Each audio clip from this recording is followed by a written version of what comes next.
안녕하세요 여러분, MCTV의 MCT입니다. 2023학년도 대학 수학능력시험 세계지리 해설 강의를 시작하도록 하겠습니다.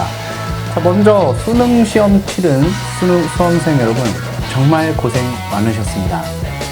짧게는 1년, 또 길게는 3년 동안 여러분들이 노력한 과정이 이번 수능에서 좋은 결과로 이어지기를 정말 간절히 기도를 하고요.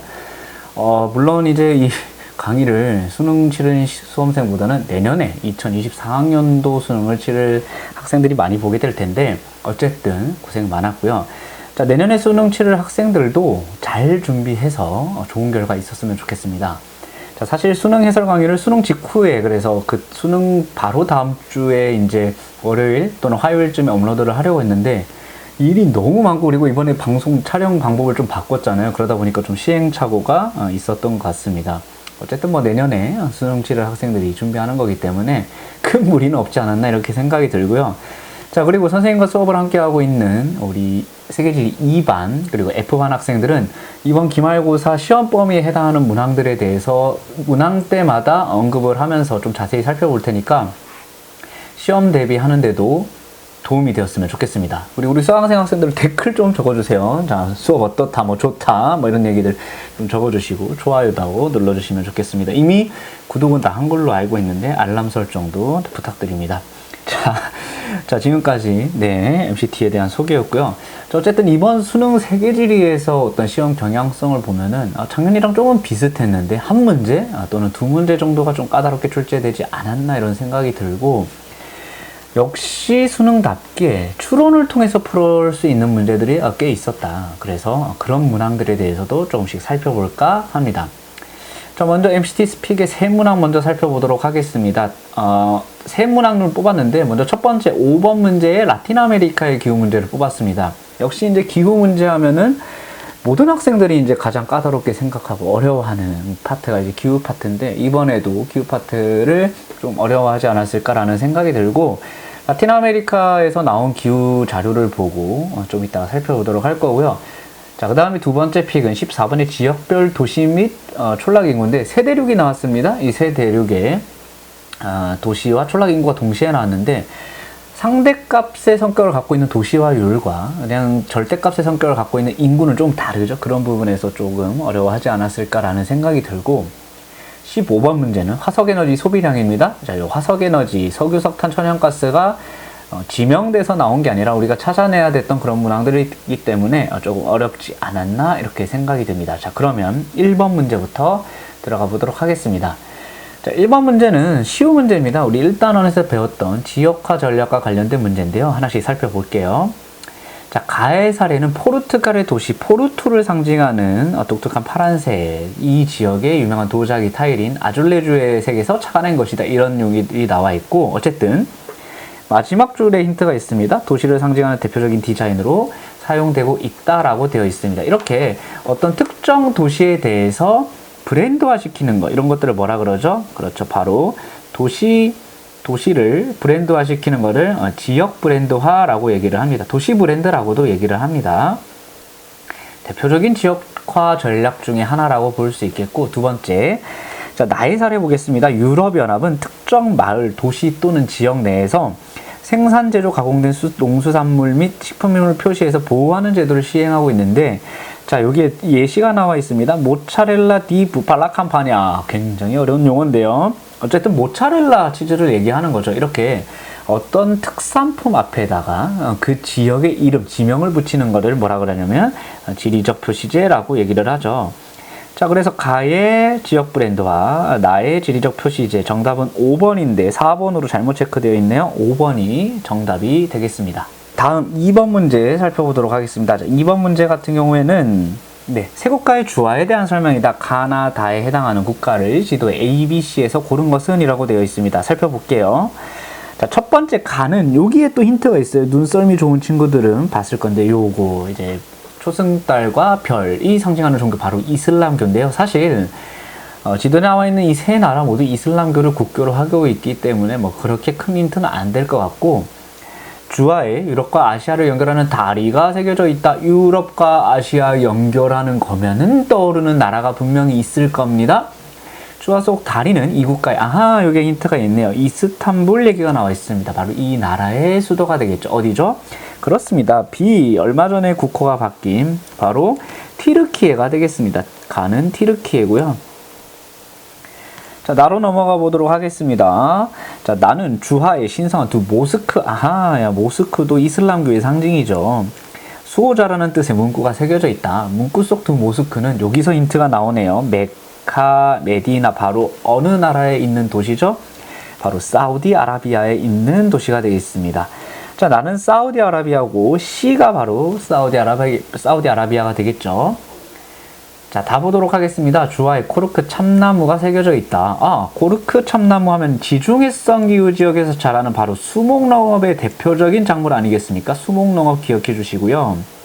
이 나무는 나와 있네요. 바로 수목농업의 대표적인 정엽수로 지중해에 접한 이 국가의 북부 지역 바로 A밖에 없죠. A는 어디입니까? 그렇죠. 티니지가 되겠습니다. 자, 그래서 정답은 3번이 되겠는데 이번 문제는 어렵지 않았는데 3점이 배점돼서 역배점이 되었다는 걸 알 수가 있습니다. 3번 문제 넘어가 보도록 할게요. 3번 문제는 지도에 ABCD 국가, 선생님이 이미 ABCD 국가를 써놨습니다. 바로 넘어가 보도록 하겠습니다. 기억 A의 카탈루냐 지역은 고유한 언어와 문화를 가지고 있다. 자, 이 카탈루냐 지역은 바로 지도에서 이쪽 부분을 의미합니다. 이 에스파냐의 카탈루냐 지역은 고유한 언어와 문화를 갖고 있는 것뿐만 아니라 경제적 수준도 다른 지역에 비해서 높은 편입니다.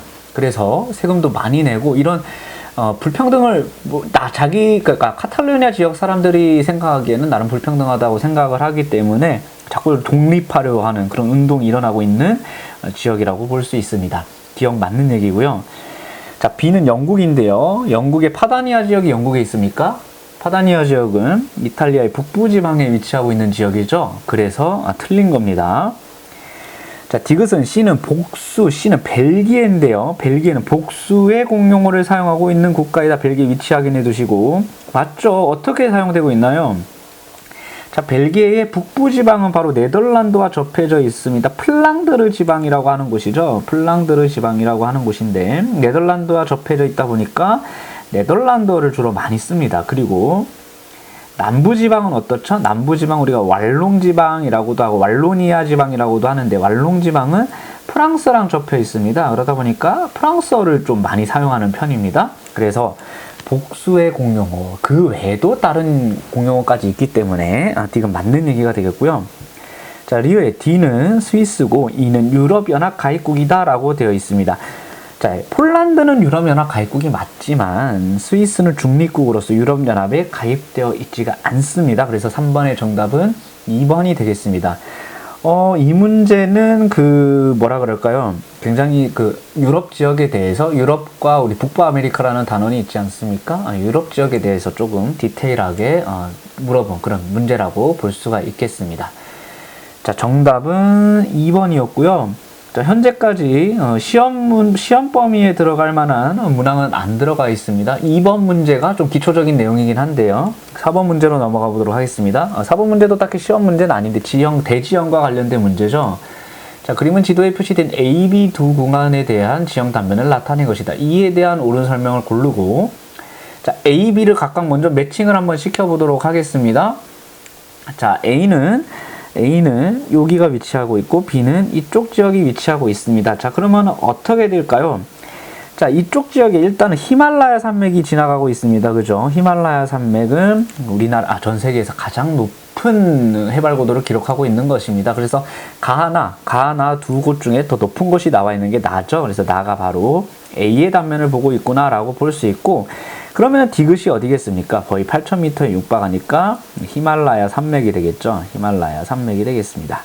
자, 그럼 가는 당연히 B로 갈 것이고요. 그러면은 기역은 이쪽이 되겠죠. 그쵸? 이쪽이 더 높습니다. 기역 로키 산맥. 신기스 곡산지에 해당이 되는 로키 산맥이 기역이 해당이 되겠고요. 니은 이쪽으로 길게 뻗어 있는 곳이 바로 에팔레치아 산맥입니다. 자, 그래서 A, B는 높이를 통해서 좀 쉽게 찾을 수 있지 않았나라고 생각이 듭니다. 기역부터 보도록 하겠습니다. 니은은 에팔레치아 산맥은 환태평양 조산대에 속한다. 환태평양 조산대에 속하지 않죠. 자, 우리 환태평양 조산대는 이렇게 가져가는 특징을 갖고 있습니다. 그래서 에팔레치아 산맥은 환태평양 조산대 아니고 고기 습곡 산지에 해당이 됩니다. 자, 니은 보도록 하겠습니다. 니은에 디귿은 대륙판과 해양판이 수렴하여 형성되었다라고 되어 있는데 디귿은 어디죠? 히말라야 산맥은 대륙판과 대륙판의 충돌로 만들어진 산맥이 되겠습니다. 그래서 틀렸고요. 자, 니은은 에팔레치아 산맥은 기어 로키 산맥보다 형성 시기가 이르다. 아무래도 에팔레치아는 고기습곡 산지, 로키 산맥은 신기습곡 산지다 보니까 형성 시기가 이르건 맞는 얘기가 되겠죠. 리을 가는 비의 단면을 나타낸 것이다. 우리 이미 찾았습니다. 그래서 디귿 리을 정답 5번이 되겠습니다. 5번 문제 가보도록 하겠습니다. 그래프의 가나다에 해당하는 지역을 지도의 ABC에서 고른 것은 자, MCT 스픽의 첫 번째 문항이고 우리 시험 범위에도 해당되는 문항입니다. 기후와 관련된 문제이기 때문에 잘 보도록 하겠습니다. 자, 먼저 그래프랑 지도가 있으면 지도부터 보는 게 유리하다, 좀 더 이해하기 쉽다라고 얘기를 했었는데 지도 볼게요. A 지역 한번 보겠습니다.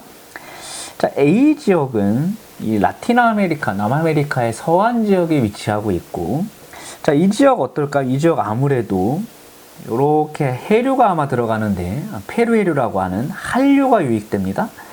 자, 한류가 유입되기 때문에 전반적으로 강수량은 높지 않을 것으로 판단이 되지만 나와 있는 자료는 강수량에 대한 자료는 아닙니다. 기온에 관한 자료가 되겠죠. 아, 그러면 기온도 역시 그렇게 높진 않겠다라는 게 유추를 할 수가 있고, 자, 세 지역 다 지금 남반구에 위치하고 있기 때문에 여름은 1월, 12월, 1월 이때가 되겠죠.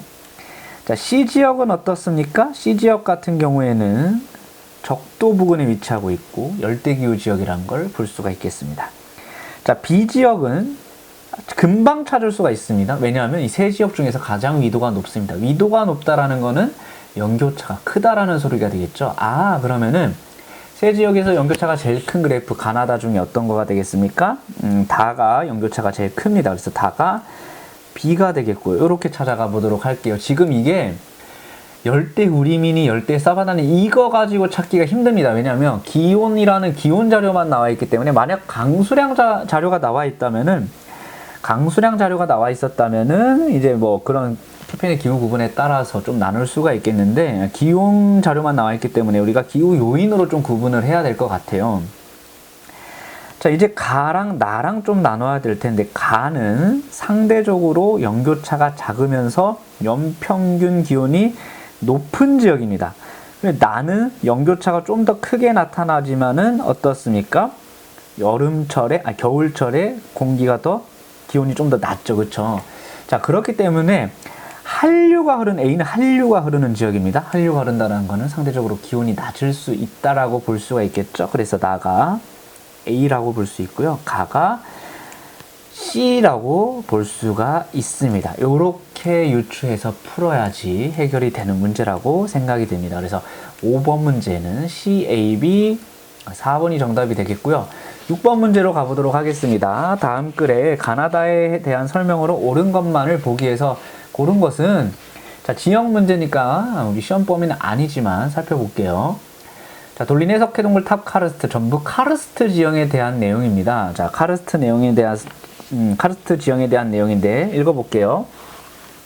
세계 유산이 할롱베이 워낙 유명한 관광지이고 베트남 북동쪽에 위치한 만이다. 자, 이곳은 기반함이 용식을 받고 남은 봉우리인 가가 발달했는데 용식이라는 얘기가 나왔어요. 용식, 석회암의 물에 녹는 작용을 용식작용이라고 하고 그게 남아서 생긴 거랍니다. 남아서 생긴 거니까 세 지형 중에 어떤 거가 되겠죠? 바로 탑카르스트가 해당이 될 것 같습니다. 탑카르스트가 해당이 되고요. 자, 이 지역에 바닷물이 들어오면서 천여 개의 섬이 형성되어서 장관을 이룬다. 아무래도 탑카르스트가 형성되어 있는 상황에서 물이 들어오면은 섬처럼 보이게 되는 거죠. 일부 섬에서는 기반함이 지하수에 의해서 용식되어 만들어진 구불구불한 형태인 내부 공간이라고 되어 있으니까 여기는 바로 석회동굴이 된다라고 볼 수 있겠죠. 석회동굴. 자, 그 다음에 몇몇 섬에서는 기반함의 또 용식이 나왔고 와지는 뭡니까? 와지는 이렇게 움푹 파인 지형들을 와지라고 하고 이런 와지들을 뭐라고 합니까? 돌리네라고 하죠. 돌리네.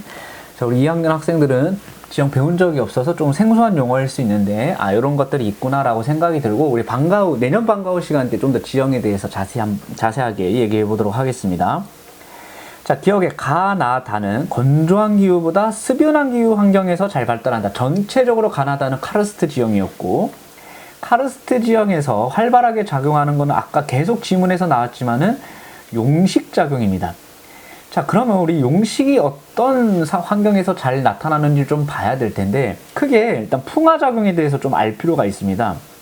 자, 풍화는 뭐라 그랬습니까? 암석이 깨지거나 쪼개지는 현상을 풍화작용이라고 그랬죠. 암석이 깨지거나 쪼개지는 작용을 풍화작용이라고 하는데, 풍화에는 크게 두 가지가 있어요. 물리적 풍화, 기계적 풍화라고도 하는 물리적 풍화작용, 자, 물리의 라이벌, 화학적 풍화작용 두 가지가 있습니다. 자, 이 물리적 평화가 아니라 물리적 풍화작용 같은 경우에는 주로 형태의 변화를 가져옵니다. 형태의 변화를 가져오는 반면에 화학적 풍화작용은 어떻죠? 그 물질을 이루고 있는 성질의 변화를 가져오는 특징을 갖고 있습니다. 자, 물리적 풍화작용은 주로 건조할 때 잘 발생해요. 한편 화학적 풍화작용은 습연한 지역에서 잘 발생합니다. 자, 그러면 용식은 성질을 바꿔주는 거잖아요. 석회암이 물에 녹아서 만들어지는 작용이다 보니까 성질을 바꿔주는 화학적 풍화작용이 되고, 이 화학적 풍화작용은 습연한 환경에서 나타나기 때문에 기억은 맞는 얘기가 되겠습니다. 자, 이래서 이제 자연질이 좀 어려울 수 있는데, 너무 우리가 과학이 아니기 때문에 너무 깊게 들어가지 않고 이 정도로 끝내면 좋을 것 같아요. 이거보다 더 자세하게 나오지도 않아요. 자, 니은 가에 기반함, 탑카르트에 기반함은 주로 석회암이다. 지금 우리 계속 석회암 얘기가 나오고 있죠. 디귿. 나는 석회동굴이었고, 석회동굴이 함몰된 지형을 칼데라라고 한다. 칼데라는 뭐예요? 화산 지형에 나오는 거니까 전혀 관계없는 얘기가 되겠고, 자, 다가 두 개 이상 연결돼서 확장된 지형은 카렌이다. 돌리네가 확장된 지형은 카렌이 아니라 우발라가 되겠습니다. 자, 우발라라는 용어도 체크해두면 좋을 것 같습니다. 그래서 6번의 답은 1번이고요. 7번 넘어가도록 할게요. 자, 7번 문제입니다. 화면에 잠깐 문제가 있어서 잠깐 끊었다 갔고요. 자, 다음은 두 지리교사가 답사 중에 나눈 영상통화입니다. 지리교사 두 분이 친한가 봐요. 영상통화를 나누고 있는데, 밑줄치 기흥, 니은, 디귿, 리을에 대한 설명으로 옳은 것만을, 자, 기억부터 가보도록 할게요. 자, 기억은 바르안입니다. 바르안이 뭐죠? 바르안 일종의 사구의 종류 중에 하나인데, 자, 보기에 기억은 여러 개의 선상지가 연결되어 형성된다. 이거는 바르안이 아니라 뭡니까? 바하다죠. 용어가 조금 바자가 비슷해가지고 바선생도 떠오르기도 한데, 자, 그게 왜 나오죠? 자, 그래서 아마 낚으려고 했는데 이게 낚이면 안 됩니다. 자, 니은 볼게요. 니은은 삼릉석과 버섯바위. 삼릉석, 버섯바위는 바람의 침식작용에 의해서 형성된다. 맞죠. 건조기후 지역들은, 아까 건조한 기후지역은 물리적 풍화, 화학적 풍화 중에 뭐 잘 발달한다 그랬죠? 금방 전에 했잖아요. 그렇지. 물리적 풍화 작용은 더 활발하고 바람의 침식 작용에 의해서 만들어진 삼릉석, 버섯바위 이런 것들 많이 나타난다. 디귿 가보겠습니다. 디귿 권공 얘기가 나와 있는데, 자, 이 선생님은 남아메리카 파타고니아 빙하 지형이래요. 건곡 나와 있는데, 건곡 주변에서 메사와뷰트는 주로 건조기후 지역에서 나타나죠. 그러니까 전혀 상관없는 얘기가 되겠고요. 자, 리을은 피오르는 뭡니까? 빙하가 침식 작용을 통해 가지고 깊게 파인 U자국을 만듭니다. 이렇게 깊게 파인 U자국을 만들어요. 그래서 우리가 U자국이라고 얘기를 하고요.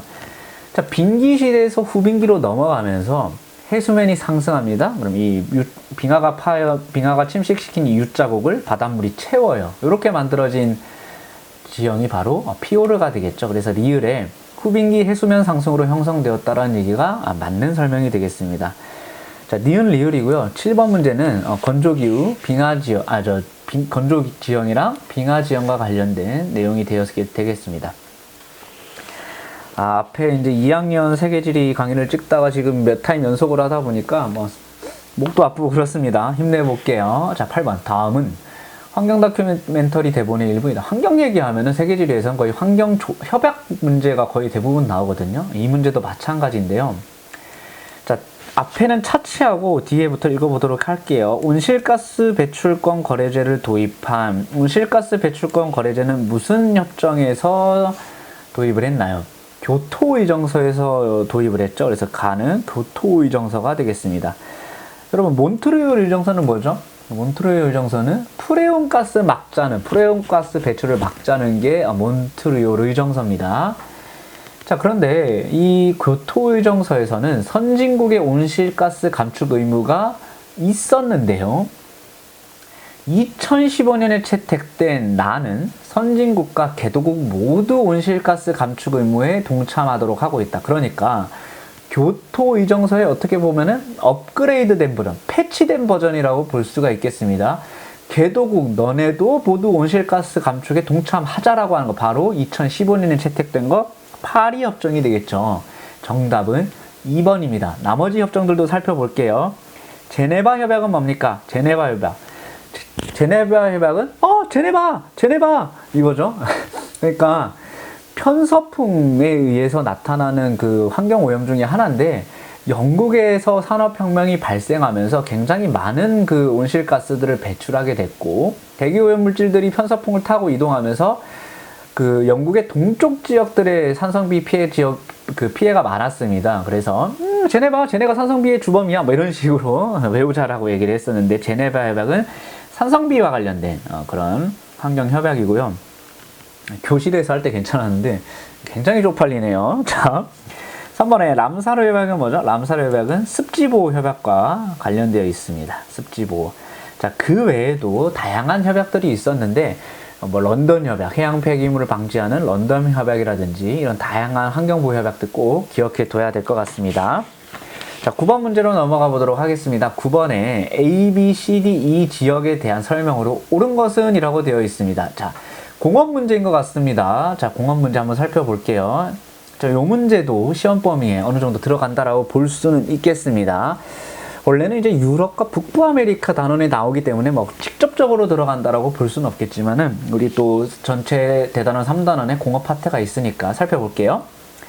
자, A는 어디입니까? A는 네덜란드의 로테르담 지역이죠. A는 네덜란드의 로테르담 지역이고, 오늘 굉장히 열악하네요. 자, 이 펜도 원래, 이거 펜 보이죠? 네, 펜도 이 태블릿에 쓰는 펜이 있는데 두고 왔어요. 그래가지고 이 갤럭시 노트 S에 쓰는 그 펜을 쓰고 있습니다. 저는 삼성만 쓰고 있기 때문에 연동이 돼서 다행이긴 합니다만. 자, A는 로테르담인데 로렌을 중심으로 제철 산업이 발달하였다라고 되어 있습니다. 로렌은 바로 B가 로렌이 되겠죠. 그렇죠? 그러니까 B에 대한 설명이라고 볼 수 있겠고요. 자, 2번에 B에는 첨단 산업지구인 케임브리지 사이언스 파크. 케임브리지 사이언스 파크는 오히려 영국에 위치하고 있죠. 그렇죠? 그러니까 2번도 틀렸습니다. 3번에 C에는 실리콘밸리를 중심으로 하는 첨단 산업 지역이 있다. C, 바로 캘리포니아주에 실리콘밸리가 위치하고 있습니다. 그래서 3번이 정답이 되겠고요. 자, 4번에 디트로이트를 중심으로 하는 자동차 생산 산업은 오히려 5대5 연안에 위치하고 있습니다. 틀렸습니다. 자, D는 뭡니까? D는 시애틀이죠. 시애틀이니까 뭐 항공이라든지 이런 산업들이 주로 나타나야 될 것 같고요.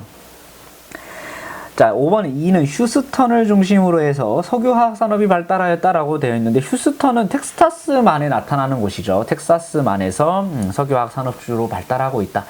E는 이 텍사스만에 대한 얘기를 하고 있습니다. 아까 얘기했던 요 지도에 2에서 나온 얘기는 5대5 연안의 디트로이트, 피츠버그, 철강산업, 자동차산업 이런 운수산업들 발달한 곳이 되겠습니다. 자, 10번 문제는 넘어가 보도록 하겠습니다. 그래프는 세 국가의 가축, 사육, 두수 비율을 나타낸 것이다. 이에 대한 설명으로 옳은 것만을 보기에서 골라라 라고 되어 있네요. 자, A, B, C는 돼지, 소, 양 중에 하나인데 찾아가 보도록 하겠습니다. 일단 브라질 압도하고 있는 게 가장 눈에 띕니다. 이렇게 그래프가 나와 있는 거는 눈에 확 띄는 거, 압도적인 거, 이런 거 찾아보라고 했는데, 브라질의 C가 너무 압도적입니다. 브라질 하면 뭐죠? 브라질 소입니다. 소 생산, 소 사육 두수, 브라질 인도순이라고 얘기를 했잖아요. 자, 소가 되겠고요. 오스트레일리아, 여기 까맣게 B라고 되어 있는데, 오스트레일리아 하면 뭡니까? 오스트레일리아 하면 소도 있지만 양도 유명하죠. 그래서 오스트리아 B는 양이 되겠습니다. 그리고 중국을 꽉 채우고 있는 A, 돼지는 중국이다. A가 돼지가 되겠습니다. 자, 바로 보기 넘어가도록 하겠습니다. 요거 노래에도 나오잖아요. 10번 문제는 시험 범위에 해당하는 문제인데요. 노래에도 나오죠. 돼지는 중국. 아, 진짜 소시하네. 문지리 노래 있는데 이것도 저작권 때문에 못 올리고 있습니다. 그래서 요즘에 그 작곡을 배우고 있는데 얼른 배워가지고 작곡 저만의 그 싱어송라이터로 거듭나서 노래 한번 발매해 보도록 하겠습니다. 자, 기억은 중국은 돼지 사육두수가 소 사육두수보다 많다. 중국 보겠습니다. 중국은 보이시잖아요. 돼지 사육, 소 사육.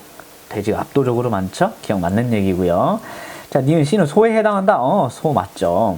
디귿 A는 B보다 유목에 적합하다. 유목은 양이죠. 소 양이 유목에 적합한 거죠. 자, 리얼 ABC 중에서 전 세계 사육두수 B가 가장 많다. 자, 전 세계 사육두수 순위 어떻게 되나요? 소가 제일 많고요. 그 다음이 양, 그리고 돼지 이렇게 들어가겠죠. 소, 양, 돼지 순인데 양이 제일 많다라고 했으니까 리얼은 틀린 얘기가 되겠습니다. 10번의 정답은 1번이 되겠습니다. 11번 문제입니다. 다음은 세계지리 온라인 수업 장면의 일부이다. 교사의 질문에 옳게 대답한 학생을 고른 것은 입니다. 자, 11번 문제. 자, 일단 A, B, C, D, E 나와 있고, 자, 온라인 교실에서 세계의 자연환경과 인간생활 2단원에 해당되는 내용이니까 역시 시험범위라고 볼 수 있겠습니다. A에서는, 자, A 지역부터 한번 살펴보면 A는 어디죠, 일단? 자, 여기가 북아메리카 대륙인 거는 알 수 있어야 됩니다. 왜냐면 여기가 어딥니까? 알래스카잖아요. 그러면은 A에서는 타이가라 불리는 침엽수림대를 볼 수 있다. 왜냐하면 여기가 냉대기후 지역이고 좀 더 자세하게 얘기하면 냉대수변기후 지역입니다. 그러니까 냉대기후 지역에서 잘 자란 나무 바로 침엽수림대, 그걸 우리는 타이가라 부른다라고 얘기를 했었습니다. 자, 1번에서 벌써 답이 끝났고요. B 볼게요.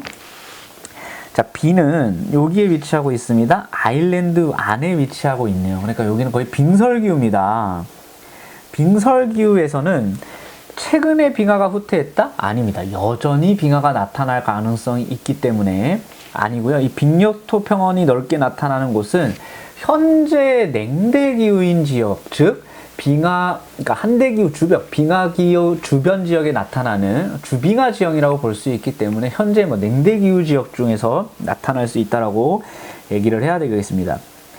자, C는 여기에 있네요. C는 알래스카 북부지입니다. 거의 툰드라 기후 지역이라고 보면 되겠고, 여름철 우기에 물이 고여서 플라야호가 형성된다라고 얘기를 했는데, 플라야호는 어디에 형성되나요? 플라야호는 건조기후에 형성이 됩니다. 그래서 플라야호 아니고요. D는 여기로 갑니다. D는 어디냐면, 자, 여기 찾았나요? 여기가 바로 중국 몽골입니다. 그래서 여기는 D는 주민들의 지표면으로부터 전달되는 습기와 열기를 차단하기 위해 주로 고산가옥에서 살아요. 아니죠. 자, 고산가옥에서 열기 차단하기 위해서 사는 거는 열대기후 지방이기 때문에 정은 아닙니다.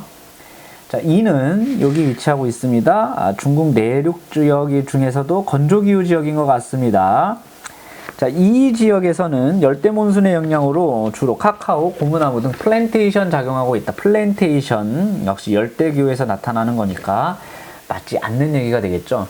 자, 지도가 지금 북반구를 통해서 북반구의 어떤 북극을 중심으로 이렇게 나와 있는 지도다 보니까 여기 어디지? 라고 할 수 있는데, 자, 요런 지도를 통해서 보더라도 지도를 읽어낼 수 있는 능력이 있어야 되겠습니다. 자, 11번 넘어갈게요. 12번입니다. 다음 자료의 가국가에 대한 설명으로 보면은, 자, 요거는 이제 그 지역지리에 대한 문제인데요. 동남아시아의 화교 거주 지역을 가다라고 되어 있습니다. 화교는 아시아 지역과 관련된 문항인데요. 다른 국가에 사는 뭐죠? 화교는 중국 사람들이 전 세계 지역으로 가면서 경제적 활동을 하는 사람들을 화교라고 얘기를 하죠. 그래서 가는 중국이고요. 이 화교들은 주로 동남아시아에 많이 거주합니다. 특히 싱가포르에 정말 많이 거주하는데 광둥이나 푸젠 지방 출신들이 많대요. 해외에서는 주로 특정 지역에 모여서 자국 문화를 유지하고 있고 동남아시아에서도 곳곳 이런 모습들을 볼 수 있다고 합니다. 1번 문제 보도록 하겠습니다. 1번 선택지, 백호주의 인종차별적 정책은 호주, 오스트레일리아에서 나타나는 정책이죠. 오스트레일리아. 자, 이번에 북부 지역에는 원주민이 마오리족. 마오리족은 어느 나라의 원주민인가요? 뉴질랜드죠. 니은의 뉴질랜드. 3번 갈게요. 대표적인 전통 요리로 쌀로 만든 나시고랭이 있다. 나시고랭은 인도네시아, 주로 이제 동남아시아에서 많이 나오는 그런 음식이라고 볼 수 있고요. 4번에 한족을 비롯해서 여러 소수민족으로 구성되어 있다라고 되어 있습니다. 아, 한족 얘기 나오니까 중국이 맞네요. 그죠? 4번이 되겠습니다. 5번 볼게요. 힌두교도인 타밀족과 불교도인 시날리즈족 간의 갈등이 나타나는 곳은 바로 인도 아래쪽에 위치하고 있는 어디입니까? 스리랑카가 되겠죠. 스리랑카. 네, 갑자기 나라 이름이 생각이 안 났어요. 스리랑카가 되겠습니다. 12번은 4번이 정답입니다. 13번 넘어가도록 하겠습니다. 인구 문제니까 역시 시험 범위가 되겠죠. 자, 세국가의 인구 특성을 나타낸 것이다. 이에 대한 설명으로 옳지 않은 것은, 자, 인구 문제 나오면 선진국 대 개도국의 비교 싸움이라 그랬는데 지금 나라가 3개가 나왔단 말이죠. 3개가 나왔다라는 거는 이 3개가 나타내는 특징이 좀 더 다르다라는 걸 의미할 겁니다. 일단 나이지리아 개도국이죠. 멕시코도 개도국이고요. 일본은 선진국입니다. 자, 그러면 이거 어떻게 하느냐? 일본은 어떻습니까? 이미 선진국이 되어 있고 출생률 낮고 사망률도 낮습니다. 근데 멕시코는 어떻죠? 멕시코 출생률 많이 떨어졌고요. 사망률 낮은 상태고요. 최근에 많이 낮아졌습니다. 그리고 나이지리아는 어떻습니까? 출생률 높습니다. 굉장히 높습니다. 4점 얼마 이렇게 되는 걸로 알고 있는데 굉장히 높은 나라 중에 하나고 사망률도 높겠죠. 그래프 가보도록 하겠습니다. 자, 각 그래프 보니까 세 그래프 중에서 출생률이 가장 높아요. 그리고 사망률도 가장 높습니다. 그럼 어디죠? 가가 나이지리아겠죠. 실제로 나이지리아 인구가 너무 많이 늘어나고 있는 그런 특성을 나타내고 있습니다. 다 볼게요. 나는 출생률이 감소하고 있는데 다는 이미 예전부터 낮고 현재도 세 지역 중에서 2020년 기준으로 세 나라 중에서 가장 낮은 출생률을 기록하고 있습니까? 다가 일본이 되겠죠. 그럼 나는 자연스럽게 멕시코고요. 자, 요렇게 찾습니다. 선생님 저 시험 볼 때 이걸 못 찾겠는데 선생님 이렇게 뚝딱뚝딱 찾으시나요?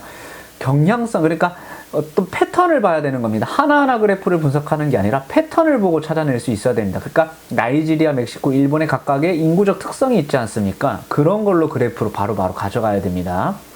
선택지 2020년 일본은 인구가 감소하였다라고 되어 있는데 2020년에 출생률이 여기 있고요. 사망률이 여기 있습니다. 출생률보다 사망률이 높아요. 태어나는 사람보다 죽는 사람이 많습니다. 그러면 인구가 줄어들겠죠. 그리고 순이동률도 거의 0%에 수렴하기 때문에 자연적 증감을, 사회적 증감이 막을 수가 없는 상황입니다. 그래서 감소하였다. 맞는 얘기가 되겠고요. 2번에 1970년대 인구의 자연 증가율은 1970년 찾아가야 됩니다. 1970년. 나이지리아가 멕시코보다 높다. 자연 증가율만 물었으니까 이 출생률과 사망률 사이의 갭이 어디가 더 크냐라는 걸 묻고 있는데 1970년에 나이지리아의 출생률과 사망률의 갭은 지금 4점 후반에서 2점 중반이니까 2.xx 이렇게 된다라고 볼 수 있겠죠. 근데 멕시코는 4점 얼마에서 1까지 떨어집니다. 4.xx에서 1 빼면은 3.xx 차이가 납니다. 그러니까 멕시코가 자연 증가율이 좀 더 높다라고 볼 수 있는 겁니다. 자, 요거는 아주 구체적으로 계산해야 되는 게 아니라 간단하게 딱딱 보고 할 수 있는 겁니다. 그리고 지금 여기 갭이 그냥 눈으로 봐도 이 갭이 훨씬 크잖아요. 나의 갭이. 그러니까 자연 증가율이 멕시코 나가 더 높다라는 걸 볼 수 있고요. 3번에 나는 2020년 인구가 1970년 인구보다 많다. 자, 이거 볼게요. 2020년 인구는 지금 보니까 출생률은 많이 줄어들었어요. 사망률도 조금 줄었습니다. 근데 순이동률은 0 정도 기록하고 있습니다. 그러면 선생님 여기는 출생률 여기서부터 사망률은 거의 비슷하단 말이에요. 1970년대랑 2020년은 거의 비슷한데 출생률은 훅 떨어졌어요. 그러면 인구 줄어든 거 아니에요? 라고 생각할 수 있지만 여전히 양의 값을 갖고 있다라는 거지. 여기도 양의 값이지만 여기도 양의 값을 갖고 있다라는 거죠. 그러니까 인구의 증가 추세가 둔감된 건 맞지만 지속적으로 인구가 증가하고 있는 겁니다. 그 증가폭이 줄어들긴 했지만 인구가 감소하는 건 아니라는 거죠. 왜? 여전히 2020년도 여전히 출생률이 사망률보다 높기 때문입니다. 1970년부터 2020년까지 멕시코는 출생률이 사망률보다 낮은 적이 한 번도 없었어요. 그러니까 즉 인구가 계속해서 늘고 있다는 소리가 되겠죠. 그래서 3번도 맞는 얘기입니다. 4번 가나다 중에서 2020년 인구가 가장 많은 국가는 가이다. 찾아볼게요. 이거는 찾아서 될 문제는 아니죠. 나이지리아, 멕시코, 일본의 인구를 알고 있느냐 없느냐인데 가장 많은 인구가 나이지리아 그리고 멕시코, 일본 순서대로 나타나고 있죠. 맞는 얘기고요. 2020년 중위 연령은 다나가 순으로 높다. 중위 연령은 어떻게 찾아냅니까? 중위 연령 일단 뭐죠? 가장 어린 인구부터 어린 나이부터 가장 나이가 많은 사람들까지 일렬로 쭉 세웠을 때 가운데 위치하는 사람의 그 나이를 중위 연령이라고 볼 수 있습니다. 중위 연령은 당연히 일본이 높습니다. 왜냐하면 중위 연령은 평균 연령과도 어떻게 보면 경향성을 갖고 있고 사망률이 낮지만 출생률도 낮으면 무슨 의미냐면 고령화가 되고 있다는 소리가 아니겠습니까? 일본 같은 경우는 지금 화면에 나와 있다시피 지금 출생률보다 사망률이 이제 더 높습니다. 태어나는 사람보다 죽는 사람이 더 많아요. 그런데 죽는 사람의 그러니까 사망률 자체도 아주 높게 그러니까 급격하게 높아지고 있는 것이 아니기 때문에 전반적으로 인구가 고령화되고 있다라고 볼 수가 있겠죠. 그러니까 일본이 중연령이 제일 높고 멕시코도 출생률에서 사망률 봤을 때 출생률 감소하고 있지만 사망률은 유지되고 있단 말이죠. 근데 나이지리아는 어떻습니까? 여전히 출생률이 높아요. 그러니까 어린 인구들이 나이가 어린 사람들의 인구가 계속해서 보충이 되고 있는 겁니다. 그러니까 중위연령이 높아지기가 힘든 거예요. 나이지리아는. 그러니까 다나가 요 순대로 나타난다라고 보면 되겠습니다. 그래서 정답은 2번입니다. 자, 23번 문제는 상당히 까다로웠던 그런 문항 중에 하나라고 느껴질 수 있지만 물론 예전 세계지리에 비하면 어려운 문제는 아닌데 2학년 학생들이 지금 접하기에는 어려울 수 있습니다. 그래서 요 내용들을 다시 한번 스스로 풀어보는 그런 복습이 필요할 것 같습니다. 13번의 정답은 2번입니다. 자, 14번 문제 보도록 하겠습니다. 14번 문제 갑자기 화면이 바뀌어가지고 이제 눈이 아플 수가 있는데 죄송합니다. 맞는 수업 자료에 14번 문제가 변환이 안 돼가지고 누락된 부분이 있어서 요걸로 해보도록 하겠습니다. 자, 14번 문제는 MCT 스픽에서 뽑혔던 문제인데 지역별 도시 및 촌락 인구 증가율이 왼쪽 그래프에 나와 있고 오른쪽 그래프에 1955년입니다. 이렇게 또 특정 연도를 지정해줬다라는 게 좀 특징이라고 볼 수 있는데 이것의 지역별 도시 및 촌락 인구라고 볼 수 있습니다. 자, 이 내용은 도시와 인구가 복합적으로 결합되어 있는 부분이기 때문에 당연히 시험 범위에는 들어가고요. 어떻게 자라가는지 한번 살펴볼게요. 선생님 같은 경우에는 지금 나와 있는 대륙이 라틴 아메리카, 아프리카, 유럽이잖아요. 선생님은 왼쪽 그래프부터 볼 거예요. 왜냐하면 가장 먼저 이 세 대륙 중에서 가장 먼저 산업화가 되고 도시화가 된 게 바로 어디죠? 유럽이잖아요. 그러면 이 세 대륙 중에서 도시 인구가 제일 많은 것도 유럽일 거란 말이죠. 자, 오른쪽 그래프로 가니까 일단 B는 전체적인 인구가 많지만 도시 인구가 가장 적어요. 그러니까 1955년에도 가장 도시화율이 낮았을 거라고 판단이 되는 아프리카가 아닐까라고 유추할 수 있고 그 다음에 C랑 A는 지금 도시화율은 거의 비슷해 보인다. 물론 A가 조금 더 낮은 것 같지만 근데 전체 도시 인구가 C가 훨씬 많아요. 그래서 C가 유럽이구나 라는 거를 알 수가 있습니다. 오케이. 자, 이렇게 가져가면 되겠고요. 그리고 A는 그러면 당연히 뭐죠? A는 라틴 아메리카가 되죠. 확신이 안 서면 안 됩니다. 그래서 A, B, C부터 선생님 먼저 찾았습니다. 근데 문제는 뭐냐면 이 문제가 어려웠던 건 뭐냐면 왼쪽의 그래프에 가나다가 되어 있고 오른쪽의 그래프에 A, B, C가 되어 있습니다. 그래서 서로 달라요. 기호가. 가나다도 찾아야 된다는 소리입니다. 자, 왼쪽 그래프로 가보도록 하겠습니다. 자, 왼쪽 그래프 가니까 현재 시점을 보세요. 현재 시점은 검은색 점인데 검은색 점을 봤을 때 연평균 도시 증가율이 가장 높은 지역 즉 아직 또 지금 현재 도시화가 가장 많이 진행되고 있는 지역 또한 촌락 인구 증가율도 가장 많이 늘고 있는 곳은 다입니다. 그렇다는 얘기는 다는 촌락 인구도 많이 늘고 있고 도시 인구도 많이 늘고 있으니까 전체적인 인구 자체가 그냥 많이 느는 거예요. 그러면 라틴 아메리카와 아프리카, 유럽 중에 전체적인 인구 증가율 가장 높은 대륙 아프리카죠. 그러니까 다가 아프리카가 되는 겁니다. 요렇게 가져가고요. 가랑 나중에 가가 도시 인구 증가율도 낮고 촌락 인구 증가율도 낮아요. 유럽과 라틴 아메리카 중에서 어디죠? 유럽입니다. 왜냐면 유럽은 이미 도시화가 다 돼 있단 말이에요. 더 이상 도시 인구 증가하기에는 한계가 있어. 그리고 촌락 인구 증가율도 낮잖아요. 촌락 인구 증가율도 낮은 거면 낮은 게 아니라 오히려 감소하고 있네요. 어디 갔죠? 잠시만요. 이게 또 화면이 넘어갔네요. 네, 여기 보도록 하겠습니다. 오히려 감소하고 있잖아요. 감소하고 있으니까 줄어들고 있다라는 거지. 그러니까 유럽은 지금 출생률이 낮기 때문에 자연적 증감은 또 감소 추세로 갈 수 있다. 이렇게 볼 수도 있거든요. 그러니까 도시 인구가 늘어나는데 한계가 있고 오히려 촌락 인구는 줄어들고 있는 가는 유럽입니다. 그럼 나는 라틴 아메리카가 되겠죠. 라틴 아메리카 현재 보면은 과거에 비해서 계속해서 도시 인구 증가율은 감소하고 있는 추세를 나타내고 있습니다. 라틴 아메리카도 이제 도시화가 급속도로 진행됐기 때문에 최근에는 많이 둔화가 되었다라고 볼 수 있습니다. 그래서 이 문제는 가나다 ABC를 양 그래프에서 모두 찾아야 되기 때문에 첫 번째로 어려웠고 두 번째는 선택지도 쉽지가 않습니다. 1번 선택지 갈게요. 2015년에 도시화율이 가장 낮은 지역은 가이다.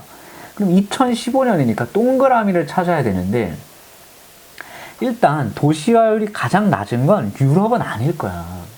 그죠? 보면은 지금 여기로 도시화율을 알 수가 있나요? 이 자료로? 이 자료로 도시화율을 알 수가 없어요. 그렇잖아요. 그러면은 우리가 알고 있는 걸로 가져가야 되는데 도시화율 가장 낮은 건 어디겠어요? 아프리카죠. 아프리카는 다입니다. 그러니까 이거는 뭐냐면 유럽, 라틴 아프리카 중에 도시화율 가장 낮은 건 사람들이 아프리카라는 걸 알아. 근데 이 아프리카가 가나다 중에 뭐냐? 기호를 찾아라는 거죠. 1번 선택지의 의도는 그거고요. 2번 1955년 도시 인구는 1955년의 도시 인구는 절대값은 오른쪽 그래프에 나와 있습니다. 도시 인구는 요 색깔이죠. 도시 인구 가장 많은 거는 다가 나보다 많다라고 되어 있습니다. 근데 다는 뭐냐? 아프리카였단 말이에요. 아프리카는 여기는 B예요. 그 다음에 나는 라틴입니다. 라틴은 A입니다. 아프리카가 라틴보다 많나요? 아니죠.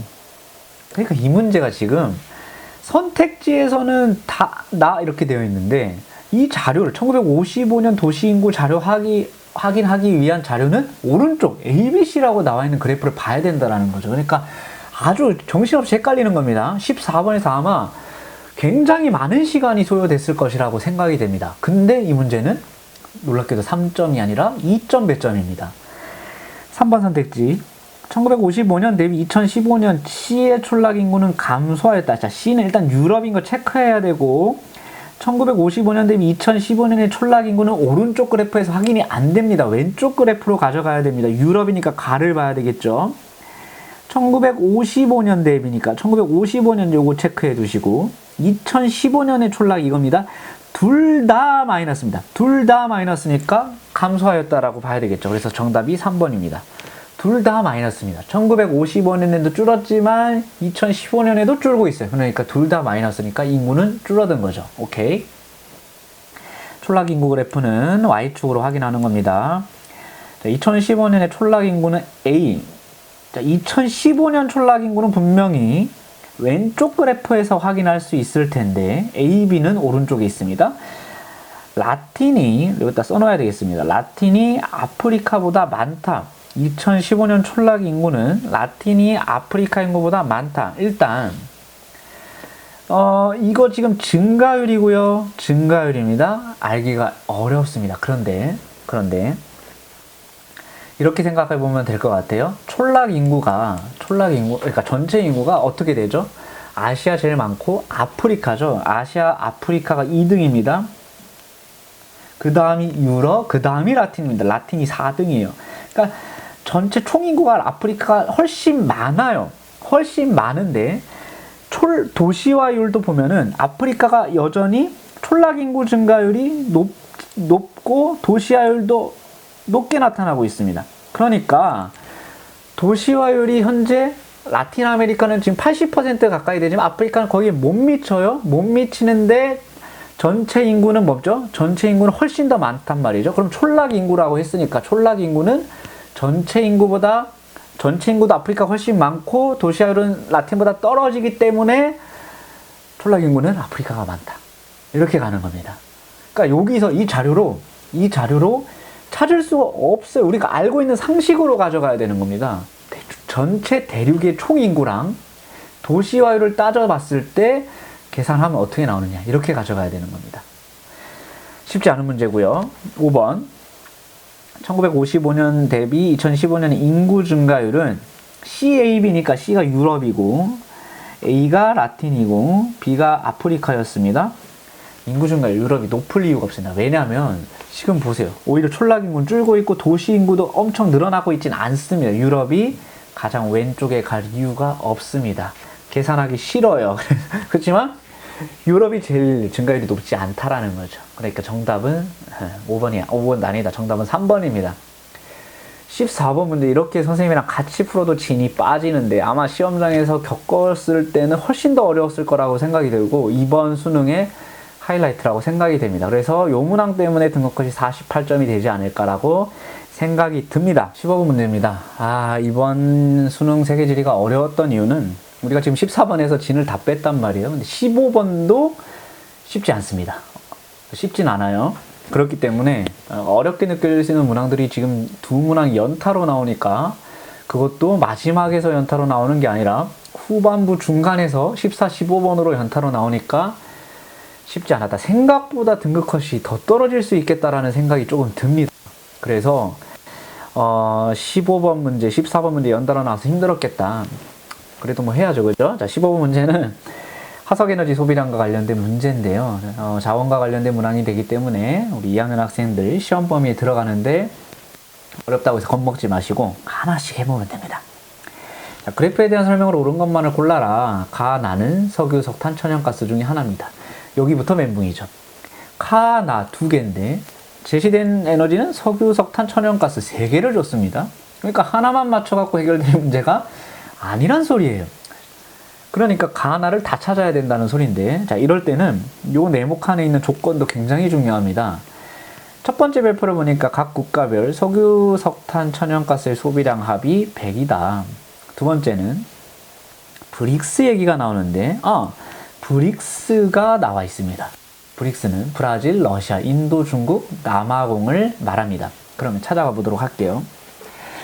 자, 가나를 보니까 일단 가에서는 나와 있는 나라 중에서는 일본이 제일 높습니다. 나는 몰려 있어요, 세 나라가. 캐나다, 이탈리아, 영국. 캐나다, 이탈리아, 영국 전부 다 선진국입니다. 선진국은 주로 어떤 에너지 자원을 쓰는 경향이 많이 나타나나요? 석유 아니면 천연가스입니다. 석유일 수도 있고 천연가스도 있는 겁니다. 근데 선생님은 여기 미국이 눈에 띕니다. 미국이 제일 많이 쓰는 에너지는 석유입니다. 그러면 가봅시다. 미국이 나를 40% 쓰고 가는 15% 정도 씁니다. 맞죠? 그럼 일단 가는 석유가 아니야. 둘이 합하면 얼마죠? 45%예요. 자, 여기다 쓰면서 얘기해 볼게요. 미국은 가는 15% 정도 씁니다. 나는 40% 정도 써요. 그럼 다는 얼마입니까? 자, 다는 안 나와 있지만 없는 다라고 쳐봅시다. 다는 얼마입니까? 45%가 돼야 합이 100이 되는 거죠. 그죠? 미국은 아까 제일 많이 쓰는 게 뭐라고? 석유입니다. 그럼 다가 석유예요. 나는 뭡니까? 나는 캐나다, 이탈리아, 영국 같이 선진국들이 많이 쓰는 건 석유 아니면 천연가스라고 했잖아. 그러니까 나는 천연가스가 되는 거죠. 가는 그러면 석탄이 되는 겁니다. 요렇게 찾아가는 겁니다. 알겠죠? 요렇게. 됐어. 이제 하나 해결했어. 이제 문제는 뭐냐면 A, B는 어떤 나라인지 또 찾아야 됩니다. A, B를 찾아야 되는데 과연 이 A, B를 찾을 필요가 있냐? 보기 리을해 보니까 A는 B보다 국가는 1차 에너지 소비량에서 수력이 차지하는 비율이 높다. 그러면 찾아야 될 것 같습니다. 가봅시다. 자, 일단 브릭스에서 이렇게 묶여있는 세 나라, 석탄 많이 쓰는데 주로 개도국에서 석탄을 많이 쓰는 경향을 나타낸다라고 얘기를 했고, 특히 석탄 많이 쓰는 나라 대표적인 두 나라, 중국, 인도 있습니다. 그리고 중국, 인도 있죠? 중국, 인도 있습니다. 또 어떤 나라 많이 쓰나요? 러시아 천연가스 많이 쓰고요.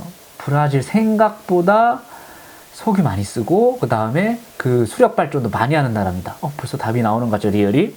그러면은 하나는 남아공입니다. 남아공은 일단 석탄이 본인이 생산하는 나라잖아. 그러니까 소비를 할 수밖에 없는 거죠. 그러니까 남아공이 이 세 나라 중에 하나입니다. 이 점 하나하나가 어떤 나라인지는 알 필요 없어요. 이 세 나라가 중국, 인도, 남아공인 것만 알면은 나머지 AB는 뭐 아니면 뭐예요? 브라질 아니면은 뭡니까? 러시아겠죠. 근데 러시아는 천연가스 생산 많이 하고 소비도 많이 하니까 B가 러시아구나. A는 브라질이구나. 나왔습니다. 가봅시다. 기억. 프랑스는 석유 소비량이 천연가스 소비량보다 많다. 자, 프랑스는 여기 있습니다. 프랑스는 일단 천연가스 소비량이, 프랑스는 석유 소비량 모르겠지만 천연가스 소비량은 얼마죠? 32% 이렇게 되는 것 같아요. 32%. 근데 석탄 사용량은 5% 정도 되는 것 같습니다. 그러면은 석탄이 5니까 둘이 더하면 37이죠? 37이니까 나머지 빼면은 얼마입니까? 63 이렇게 되겠죠.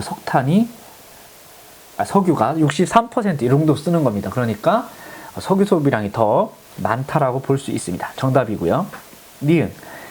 가의 세계 최대 수출국은, 석탄의 세계 최대 수출국은 브릭스 국가 중에 하나다. 석탄의 세계 최대 수출국은 인도네시아, 그 다음에 호주 이런 나라지 않습니까? 근데 브릭스는 인도는 있지만 인도네시아는 없습니다. 틀렸고요. 자, 나는 천연가스는 석탄보다 세계 1차 에너지 소비량에서 차지하는 비율이 높다. 세계 1차 에너지 소비량 어떻게 됩니까? 유, 탄, 전, 수, 원, 신 이렇게 간다 그랬죠. 그래서 노래도 하나 했잖아. 1차 에너지 소비 구조 외워보자. 유탄천 수원신. 그러니까 틀렸죠. 리을. A는 B보다, A는 브라질, B는 러시아. 브라질은 러시아보다 수력이 차지하는 비율이 높다. 브라질 수력 많죠. 왜냐하면 일단 비만이 오잖아요. 그러니까 수력 차지하는 비율 높은 나라입니다. 정답 기억 리얼이었고요. 와우, 14번, 15번 연달아 나와서 쉽지 않았을 건데 이렇게 풀면 해결할 수 있을 것 같습니다. 네, 16번 문제입니다. 다음은 세계지리 수업 장면의 일부이다. 교사 질문 볼게요. 자료는 국제축구대회. 이거 보니까 이번 월드컵 조 아닌가요? 그죠? 이번 월드컵 조인 것 같습니다. 죽음의 2조도 나와 있고요. 일본이 독일을 이겼다는 또 놀라운 그런 현상이 나타났는데, 어쨌든 그냥 바로 풀면 됩니다. 이 문제는 1번에 C조의 국가는 모두 바다와 접하지 않은 내륙국이다. 모두 바다와 접하는 내륙국일걸요? 아르헨티나도 바다와 접하죠. 사우디아라비아도 바다랑 나오죠. 멕시코도 나오죠. 폴란드 전부 다 바다를 접하는 나라인데 틀렸습니다. 2번에 D조의 국가는 모두 수도가 북반구에 위치하고 있다. 일단 오스트레일리아가 아니잖아요. 북반구가. 틀렸죠. 3번에 병은 2조에는 국제연합본부가 어디 있냐? 뉴욕에 있죠. 뉴욕은 미국에 있으니까 틀렸고요. F조에서는 국토 면적이 가장 넓은 국가가 캐나다다. F조에서 국토 면적, 캐나다는 전 세계에서 면적이 두 번째로 넓어요. 그러니까 여기 러시아가 없으니까 국토 면적이 가장 넓은 나라 맞습니다. 4번 약간 쪼잔한 문제 같긴 한데, 5번 C, D, E, F조에는 아프리카가 모두 있다. 아프리카 국가 볼까요? 일단 C조에 아프리카가 C조부터 없는데요. 그죠? 틀렸습니다. 이렇게 풀면 되겠습니다. 16번은 주는 문제인 것 같죠? 17번 문제. 다음 자료는 가나다라 종교에 대한 설명으로 옳은 것은, 자, 가종교부터 찾아가 보도록 하겠습니다. 자, 십자가 얘기 나오고, 그 다음에 부활절 얘기 나오니까, 가는 크리스트교다. 자, 나는 라마단 나오고요. 그 다음에 라마단이 핵심이겠네요. 나는 이슬람교죠. 네, 나는 이슬람교. 자, 가보도록 하겠습니다. 다는 뭐라는가요? 창시자의 출생을 기념하는 날이고, 이날을 맞이해서 출생, 깨달음, 열반, 열반 어디서 나오는 용어인가요? 불교에서 나오는 용어죠? 그래서 다는 불교구나. 자, 라 한번 가보도록 하겠습니다. 라는 밤새도록 공부 등불, 등불 이거 불교 아닌가? 라고 했는데, 여러 신 얘기가 나오고 있네요. 여러 신 나오고 있으니까, 다신교인 힌두교가 되겠습니다. 그리고, 인도에서 가장 종교 신자 수가 많은 게 힌두교잖아요.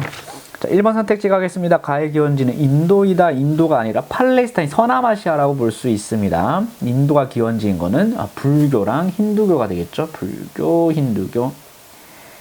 자, 이슬람교의 대표적인 종교 경관은 불상과 불탑이다. 이것도 불교에 해당이 되는 거고요. 이슬람교의 대표적인 종교 경관은 뭡니까? 모스크.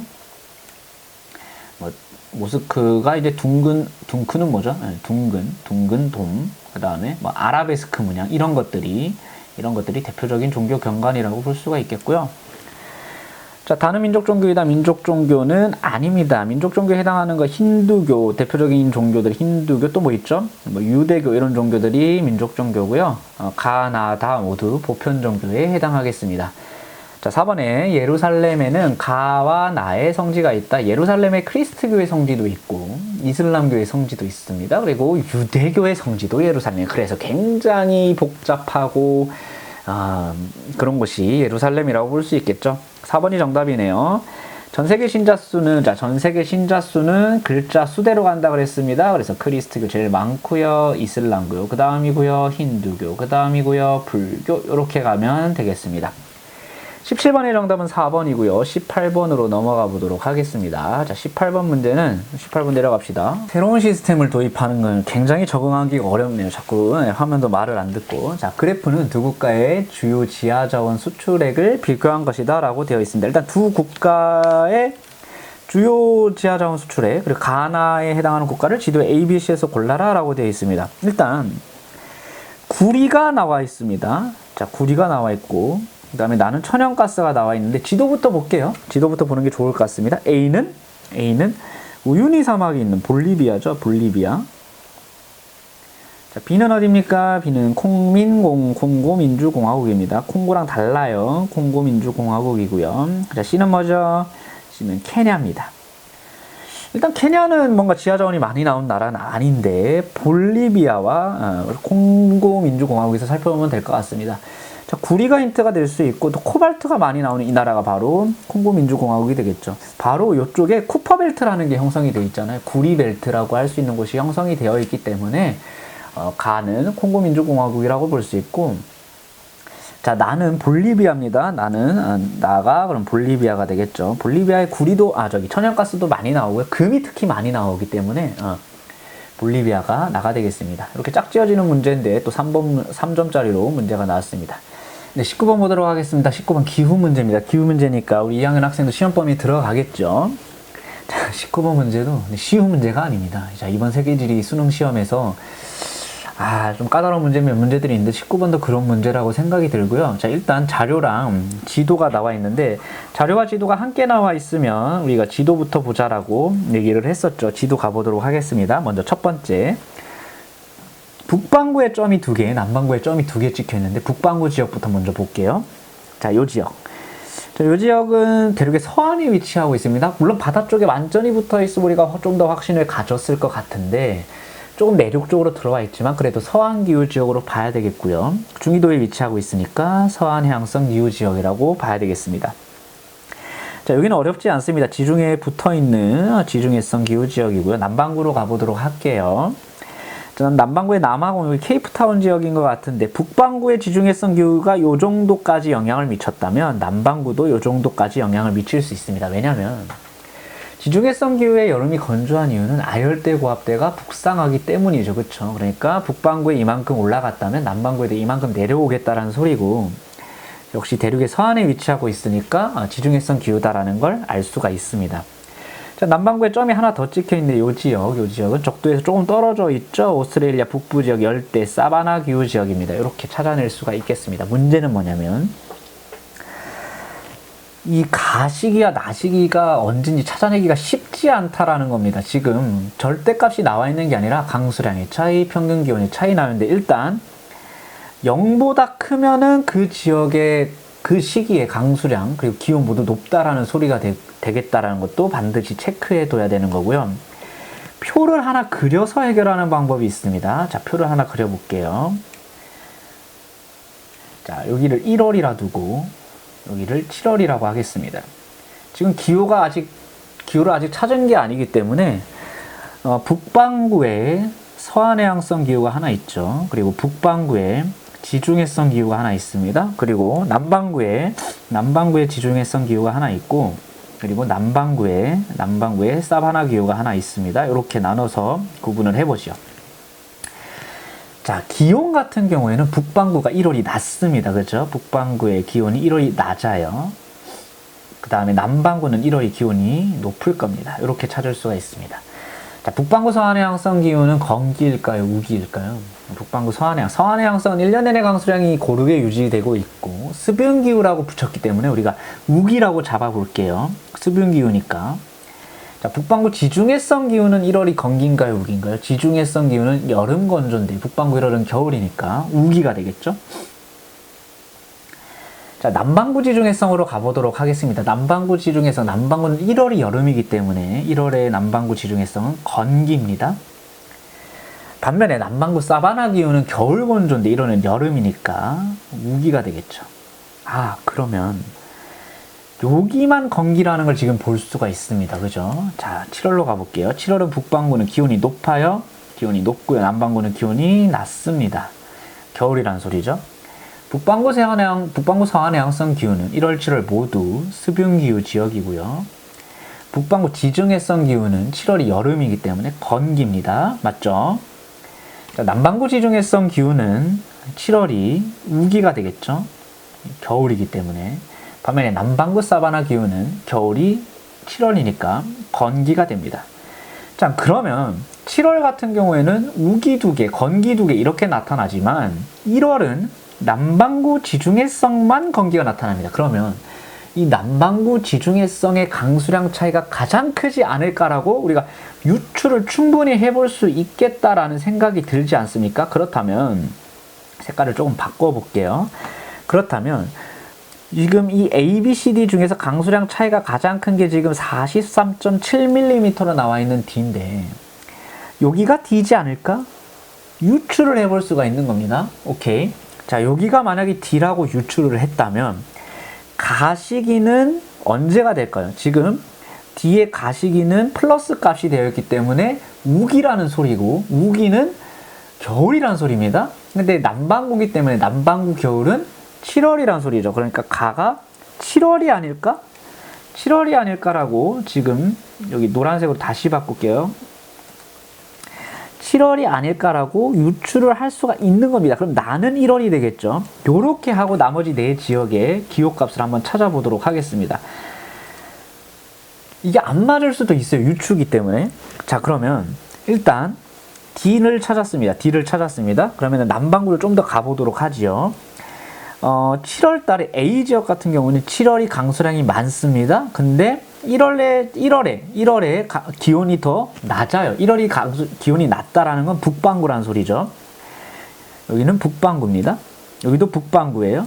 근데 7월이 강수량이 더 많고 C는 7월이 강수량이 더 적어요. 7월이 여름이 강수량이 더 적은 거는 지중해성 기후라는 소리죠. 그러니까 여기가 C라고 볼 수가 있고 반대로 여기는 A라고 볼 수 있습니다. 됐나요? 자, 그런데 서한해양성 기후 지역은 강수량의 차이가 거의 일정합니다. 근데 4지역 중에서 강수량의 차이가 가장 적은 게 지금 ABCD 중에서 A잖아요. 확신이 들지 않습니까? 남반구로 가보도록 할게요. 하나 남은 남반구 사바나는 B가 되겠죠. 이렇게 유추할 수 있는데 틀릴 수도 있단 말이죠. 틀릴 수도 있기 때문에 우리가 반대로 놓고도 한번 풀어보자는 거죠. 반대로 놓고도. 이거 다 지워버리고 다 지우고 초록색으로 된 거 다 지우고 반대로도 한번 둬보고 해보도록 하겠습니다. 자, 그러면 반대로 놓고 해보려면은 가가 1월 나가 7월 이렇게 둘 수 있지 않겠습니까? 이렇게 둔다라고 가정을 하고 한번 해볼게요. 자, 가가 1월일 때 기온 차이로 먼저 볼게요. 낮 시기가 기온이 높은 시기는 여름입니다. 그죠? 그러면은 BD는 남반구란 소리고요. BD는 남반구란 소리예요. 맞아요? 그렇잖아요. 높을 때 마이너스가 빠지니까. 그러면 남반구에서 B 지역으로 나타날 수 있는 곳은 어떻게 되나요? 남반구는 죄송합니다. 남반구는 7월이 겨울이기 때문에 남반구 7월이 겨울이기 때문에 여기가 남반구가 되겠죠? 그리고 여기가 북반구가 됩니다. 왜냐면 7월은 북반구 여름이기 때문에. 자, A 같은 경우에는 1월달이 수변기후 지역입니다. 1월달은 여름이고요. 여름이 수변이라면은 이 남반구 사바나 기후 지역이 수변기후겠구나라는 거를 알 수 있습니다. 그럼 여기가 A인가? 그러면은 또 하나의 남반구, 여기가 C인가? 이렇게 유출할 수 있는 거죠. 자, 이제 북반구로 가보도록 하겠습니다. 북반구는 B 아니면 D인데, B는 1월달에 강수량이 더 적습니다. 겨울인데 강수량이 더 적어요. D는 1월인데 강수량이 더 많습니다. 겨울인데 강수량이 더 많다? 그럼 여름 건조라는 소리가 되겠죠. 그럼 여기가 D가 되지 않을까? 여기가 B가 되지 않을까? 유추를 이렇게 해볼 수가 있는 겁니다. 근데 서한해양성 기후 지역은 반대로 돼야 되겠죠. 죄송합니다. 자, 여기가 펜으로 바꿔서 정신이 없네요. 여기가 B가 되겠죠. 왜냐하면 여름 건조이기 때문에 1월이 겨울이니까 강수량이 더 많아야 됩니다. 그래서 강수량이 더 많아야 되기 때문에 지중해성 기후가 B, 여기가 D가 되겠죠.